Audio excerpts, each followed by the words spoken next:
So we have some good news coming out of California. California Governor Jerry Brown said on Monday that he reached a deal with top legislators and labor leaders to gradually raise the minimum wage to $15 an hour.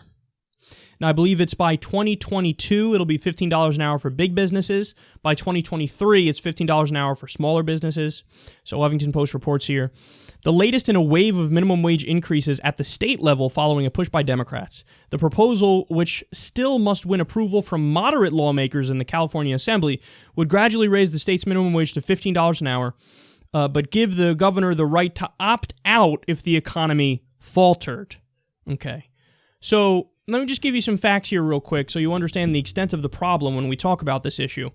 Did you know that the minimum wage would be about $11 an hour today if it simply kept up with inflation since 1968? So what that means is the minimum wage in 1968 was worth more than the minimum wage today is worth. If you worked for the minimum wage in 1968, you were actually richer than you are today if you work for the minimum wage. That is an incredible fact. Again, it'd be about $11 an hour today if it kept up with inflation since 1968. And then also, it would be $21.72 if it kept up with worker productivity. Now, that's a little bit misleading a number because I think that includes technology and the productivity that happens as a result of technological increases. But either way, it's an interesting fact nonetheless that it would be $21.72 if it kept up with worker productivity. We are nowhere near that. We're $7.25 right now. So that's absolutely stunning. Now, I want to come back to this idea that the governor has the right to opt out of it if the economy faltered. I get why they're doing it, okay? Now, a right-wing argument is, hey, if you raise the minimum wage, less people are going to be hired because the business owners don't want to pay that, so they're going to fire more people and unemployment's going to go up. Now, that's only true if it's around the edges. So in other words, if you raise the minimum wage too much, that is indeed true. If you raise it to $25 an hour, well, then there's just small businesses just can't afford that, and they're going to have to lay people off, okay? But if you talk about a little increase, well, then maybe that's not true. And in fact, we have studies that show that it isn't true, where when you raise it within reason, as long as the businesses can afford it, and if you raise it within reason, they usually can, well, then there isn't going to be a massive uptick in unemployment. So the right-wing argument is true, but only if you raise it too much. And the idea is you have to find that right balance and the right number to raise it. Now, $15, is that the right number? Look, you guys, I've explained this before on air. I'll explain it again today, what my idea is for the minimum wage. Now, the debate we seem to be having is, at the federal level, should we go to $12 an hour, that's Hillary Clinton's proposal, or $15, which is Bernie Sanders' proposal? And I actually think they're both wrong.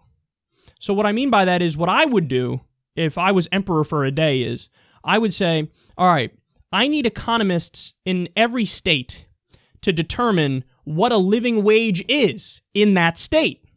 And then whatever the living wage is in each state, that's what the number will be in that state. So in other words, it's federal legislation that mandates the living wage in each state. So in Wyoming, it could be $9.15 because it's just cost of living is much lower there. But in New York, it might be $21, and that's what it would be. And you calculate it that way. Now, the only part where I hesitate even on that is, obviously, it's not going to be, the numbers aren't going to be the same for like Syracuse versus New York City. Syracuse it would be a much lower living wage. So perhaps you would even need to get more nuance with it, and you'd have to do it by like congressional district or something like that, where you make a living wage in each congressional district. And I know that's a lot of work, and it's a fucking headache, and it's hard to even explain, or never mind actually put into law. But the reason why I'm sold on that idea, the idea of doing it more locally, but from a federal level, is because I actually don't want to wind up doing the wrong thing here with good intentions and make it so unemployment increases and make it so we actually end up hurting some people who are lower income earners. I'd like to do the right thing, which is give everybody a living wage, but do it the smart way and do it the pragmatic way, where it's a living wage for where they happen to live, and that varies across the country. But either way, so at the end of the day, do I support what they're doing here in California? Yes, I do.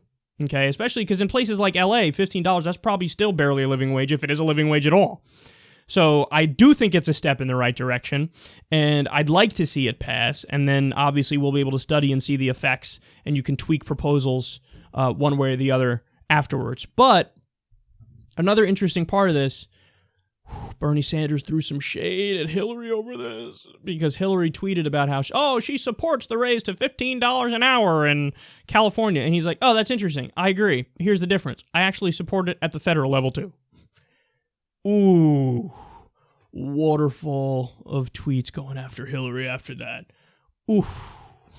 Because it's true. She says, I'm for a $12 minimum wage. And then when somebody does 15, she's like, I like that. Wait, what? But you argued against the $15. And now you're like, I like it because it's politically popular to like it. Now, she does have a way to wiggle out of that. She could say, well, look, at the state level, I'm fine with raising it to whatever you want. But at the federal, I'd make it 12. Yeah, but still, Bernie gets to say, I'm for it across the board, $15. You're not. So he's kind of right in that criticism either way. But this is good news coming out of California. We should all celebrate it.